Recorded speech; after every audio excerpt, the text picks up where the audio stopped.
지금 보고 계시는 사진은 아마 대부분의 국민들께서는 처음 보는 사진일 것입니다. 그러나 이 사진 한 장이 세월호 사건의 진실을 알 수 있는 가장 확실한 정황 증거 중의 하나입니다. 우리 모든 국민들께서는 이 사진 한 장을 영원히 기억해야 할 것입니다. 약 11년 전에 세월호 사건이 나던 그 즈음에 찍은 사진입니다. 보시다시피 성남시장의 사무실에서 당시 이재명 성남시장과 주식회사 언딘의 임직원들이 즐거운 표정으로 모였습니다. 사진 오른쪽 아래 조그만 사진은 당시 세월호 인명구조를 위해 자원봉사로 나선 민간 잠수요원들과 다른 구조 선박들을 모두 밀어내고 오직 자기들 단독으로 세월호 인명구조를 하겠다고 나섰다가 인명구조는커녕 수십 시간의 골든타임만 그냥 흘려보낸 바로 그 악명 높은 언딘 리베로우의 사진입니다. 이 언딘 리베로우와 당시 성남시장인 이재명과의 관계와 당시 이 언딘이란 회사가 그때 무슨 짓을 하였는지가 오늘 영상의 주제입니다. 당시 사고 현장을 중계하였던 아주 짧은 TV 영상부터 한번 보십시오. 기울어져 잠수사 투입만이 유일한 희망이었던 절체절명의 골든타임. 그러나 해경은 한두 시간 안에 사고 해역에 올 수 있었던 주변 구조선 20척을 부르지 않고 언딘만 기다렸습니다. 언딘 리베로호 도착 30시간 전인 지난 4월 22일 오전 2배가량 규모가 큰 현대 보령호가 도착했을 때도 구조에 투입하지 않았습니다. 운항 허가조차 나지 않은 언딘 리베로호가 허가가 나기만을 기다린 겁니다. 이렇게 구조 시간을 허비하면서까지 언딘에게 세월호 구조 업무에 독점적 권한을 준 혐의로 최상환 해경차장은 14시간의 강도 높은 검찰 조사를 받았습니다. 113정 내 대공 마이크를 이용하여 태선을 유도하라는 지시를 받았음에도 개인적 판단하에 상급 지휘관사의 명시적 지시조차 이행하지 아니했던 것으로 확인되었습니다. 최상환 해경차장과 언딘 측의 유착설도 사실로 확인됐습니다. 최 차장은 언딘 대표의 부탁을 받고 출항 자격이 없던 언딘의 바지선 리베로호를 구조 현장에 투입시키도록 강요했습니다. 이 때문에 먼저 도착해 있던 멀쩡한 다른 바지선은 뱃머리를 돌려야 했고 30시간가량 구조 활동이 지연됐습니다. 최 차장은 언딘 측으로부터 정기적으로 송이버섯 같은 고가의 명절 선물을 받는 등 언딘 측과 개인적인 친분을 유지해온 것으로 드러났습니다.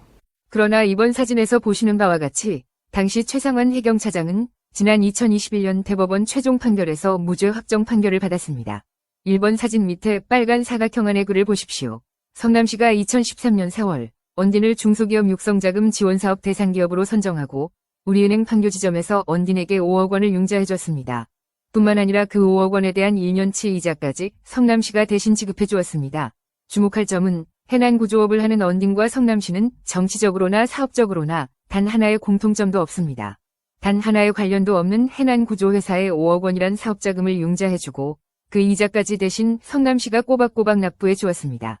이것이 정상적입니까? 더욱이 그 시점이 2013년 4월입니다. 박근혜 정부가 들어선 지 딱 한 달 된 시점입니다. 그리고 정확히 그 1년 후에 세월호 사고가 터집니다. 그리고 기다렸다는 듯이 언딘이 그 세월호의 인명구조를 한답시고 자원봉사 민간 잠수 요원들은 물론이고 다른 구조 선박들까지 모두 세월호에 접근하는 것조차 막았습니다. 그러는 사이 세월호는 바닷속으로 침몰하고 말았습니다. 이것이 자연 발생적 재해입니까? 아니면 인재입니까? 당시 자원봉사로 인명구조에 나섰다가 거부당한 한 민간 잠수요원의 증언을 들어보시기 바랍니다. 상당히 촉박한 시간 속에서 네. 정말 한시라도 빨리 구해야 되는 상황인데 네. 또 생존자가 있을지도 모르는 상황이었고 네. 왜 미루라고 했느냐 참 안타깝네요. 왜 양보하고 미루라고 했느냐 하는 부분인데 하여간 이제 그 부분에 대해서는 그 사고 당시 바로 이후부터 이제 계속 의문스러운 부분이고 예. 왜 적극적으로 구조를 하지 않는가 부분에 대해서는 참 어느 누구의 무엇 때문에 구조를 예. 미루는지 난 그건 이해가 안 되는 부분이라 뭐라고 한마디로 잘라서 얘기 못 하겠습니다. 그러면 강 선생님께서는 지금까지 많은 구조 작업에 들어가 보셨지 않습니까? 서해 예. 페리 때도 마찬가지고 예. 그때 상황과 지금 세월호의 상황을 비교하자면 네. 특히 초기 대응에서 확실히 문제가 있었다고 느끼시는 모양이죠? 확실히 문제가 아니라 전체가 문제죠. 전체가. 예. 여기서 전체라 하면 무엇을 말씀하시는 걸까요? 그 조류는 거기가 세다고 하나 예. 배가 워낙 규모가 크고 에어포켓이 그렇게 잡혀가지고 그렇게 선체 바닥을 드러내고 있다라는 거는 얼마든지 다시 그 배의 그 균형이 이미 잡힌 겁니다. 예. 그래서 얼마든지 구조 작업은 안으로 들어가서 침투해서 가능할 수 있는 여러 가지 최고 좋은 상황이죠. 예, 예. 배가 이 작은 배들은 에어포켓이 잡히면서 옆으로 둥글면 예. 바로 그 가라앉아 버립니다. 예, 예. 소요일이 같은 경우.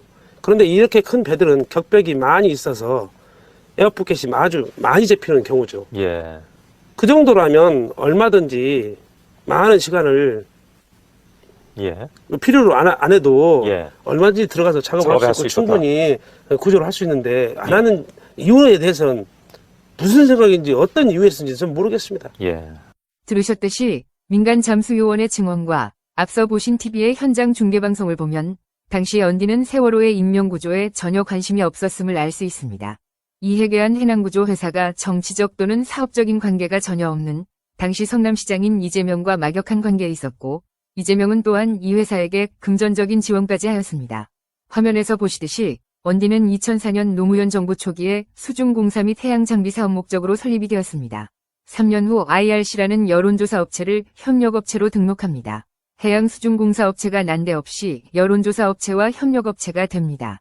그 후 2009년에는 또 신재생에너지 사업을 추가합니다. 이 사업들은 수중공사 업체와는 전혀 관계가 없습니다. 그리고 수중공사 업무는 자주 발생하는 일이 아닙니다. 사업성도 별로 없습니다. 그런데 마약, 무기, 석탄 등을 밀매하고 또 밀입국하는 인간들을 실어 나르는 일을 하는 선박들에게는 이런 수중공사 업체가 꼭 필요합니다. 바지선으로 옮겨서 실어 날라야 하기 때문입니다. 대충 짐작이 가실 것입니다. 언디는 수중공사 업무를 주사업으로 하는 회사입니다. 인명구조사업 실적이 전무합니다. 더욱이 해양군안 실적도 전혀 없습니다. 그런데 박근혜 정부가 들어서는 시점에 맞추어 2013년에 ISU에 가입합니다. 왜냐하면 ISU 회원사만이 인명구조사업을 할 수 있기 때문입니다. 그리고 1년 후 세월호 사고가 터지고 기다렸다는 듯이 그 인명구조를 한답시고 언딘이 그 세월호에 단독으로 투입이 됩니다. 당시 유착관계에 있던 해경은 민간 잠수요원들과 다른 선박들의 접근을 막아줍니다. 그리고 언디는 인명구조에 필요한 그 모든 골든타임을 그냥 흘려버리고 맙니다. 세월호는 결국 인명구조 없이 침몰하고 맙니다. 이제 국민 여러분들께서도 그동안 무척 궁금하게 여겨셨던 그 모든 퍼즐이 맞추어졌을 것입니다. 그러나 이것이 끝이 아닙니다.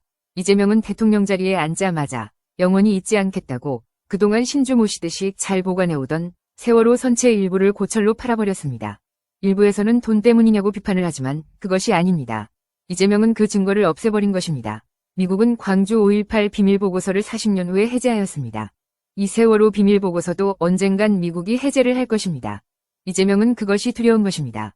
왜냐하면 미국은 이 세월호를 누가 침몰시켰는지도 잘 알기 때문입니다. 그 흔적이 고철로 팔아버린 그 선체에 남아있기 때문입니다. 감사합니다.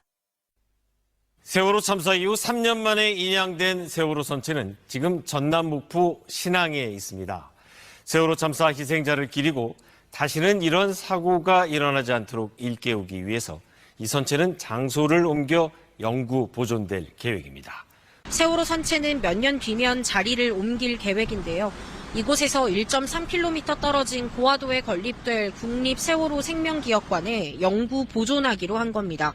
34,000제곱미터 부지에 4.16 기억관과 생명공원, 또 생명체험관이 조성될 계획인데 부지 매립 작업을 거쳐야 해 2029년쯤 완공될 것으로 예상됩니다. 선체는 원형 그대로 보존합니다. 올해 안으로 이동 방안 등 기초 자료 조사를 끝내고 2027년에는 선체 이동을 시작할 계획입니다. 세월호 선체는 그 자체로 참사의 증거이자 잊혀져선 안 될 역사의 기록물인데요. 선체 보존을 통해 참사의 아픔을 함께 나누고 이런 아픔이 또다시 되풀이되지 않도록 다짐하는 치유와 희망의 공간이 될 것으로 기대됩니다.